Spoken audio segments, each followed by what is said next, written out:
Easter is time for basket. It's time for bunny. And frankly, bonnet, okay? And let's not forget egg. And you know what? I would love to be bunny. I would be so good with bunny because I've told America COVID would be over by Easter. I just didn't say which one, okay? I didn't say which one it was going to be. Let's not forget egg. Facts. The former president, clearly a punchline that keeps working for SNL. That was new this weekend. But his power and influence in the wider political culture is waning. I'm not just saying that. I'm going to show you some examples right now. But there are also details about how, despite the fact that he has less juice in all of America, he still has a grip over Republican primaries. The New York Times detailing how Trump sits around Mar-a-Lago and has kind of a obsession of political wannabes and other people who just think maybe their long shot campaigns will go somewhere if they hang out with Trump.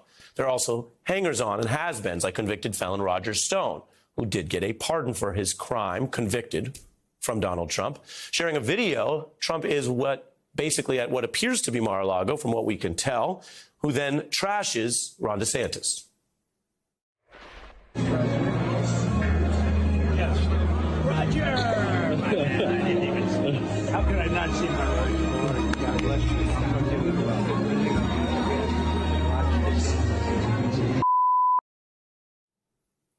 And that's how that relationship works. Trump says, oh, I didn't see you. He knows the cameras are on. He pals around for a second, and Stone gets in a dig at DeSantis. But the issue here is that so many people in the Republican right wing are still trying to get something from Donald Trump. Republican candidates come through, some basically begging for an endorsement. The Times article I mentioned details that it's an effort for Trump to be a modern-day party boss, and he does have over $100 million, which doubles the coffers of the RNC. And voices from within the party note that that is precisely because he doesn't work like the RNC, representing the whole party or an appealing vision for America, but may actually damage it. Take Congressman Upton, who was one of those 10 House Republicans that did vote to impeach Trump over the insurrection. In his retirement remarks, he is making sure people know he has a warning for the party he's long served. Lauren Boebert and Marjorie Taylor Greene and Paul Gosar, is that a different element than you've ever seen before? I don't think we've had as many folks in that sort of wing of the party elected as we have before, but I think they're very popular back at home. Yeah. I mean, what does that tell you about? What does that tell you about the Republican Party? Troubled waters, I guess you could say. You see the pivot. He first refers to something that is true. Some of these people are popular at home, but when pressed, he admits this is troubled waters, in his view, for his Republican Party, and that's a conservative. So the MAGA bubble can burst when it has contact with the outside world. And that goes to the point I told you. You know, when we cover politics on the beat, we don't just kind of ping-pong around or do he said, he said. We try to give you the facts of the story just like any other, although admittedly there's a lot of lies and crap that circulates in political news, especially involving the former president. So let me just show you some facts. You decide whether you like them or not. But there are signs that Donald Trump today is not the Donald Trump of even just a few years ago. So when he launched his big blog, well, it went nowhere and he had to shut it down because the numbers and readership was so low as to embarrass him within a month. He also tried starting his own entire social media site, which is something that someone with as many followers and as much fame as him would seem to have an advantage on, except that also failed. And in the first year after Biden was inaugurated, we see that the wider interest in what Donald Trump is doing and saying has been plummeting. The data shows there is just not the interest. The days when Donald Trump could just drive news cycles have definitely faded, which is a sign of less interest in what he has to say, and maybe different algorithms as social media companies try to consider whether they are just reacting to the worst possible impulses rather than a new or interesting idea. And then there's the problem he created for himself. If your entire brand is always trying to do a kind of norm-shattering shock value, if you do that for 4 or 5 years straight, then attacking and shattering those norms becomes the norm, and it's less interesting. Let me tell you something. We know governing requires a lot more than slogans or tweets, and this former president is not even allowed to tweet anymore. That privilege was taken away from him. But I will tell you the point here is one that would certainly wound the ex-blogger and ex-tweeter in Florida. because a lot of the data we have shows his shtick has become boring. Now, what does everyone else do with that? Well, on the Democratic side, Senator Warren has a piece that many are discussing today that ran in the New York Times where she says, look, there's 200 days left, and she's telling her party it is time to hit the accomplishments and have a clear governing leadership and message on taking on corporate power. David, I'm sure you read the Times piece with some interest and the moderate annoyance.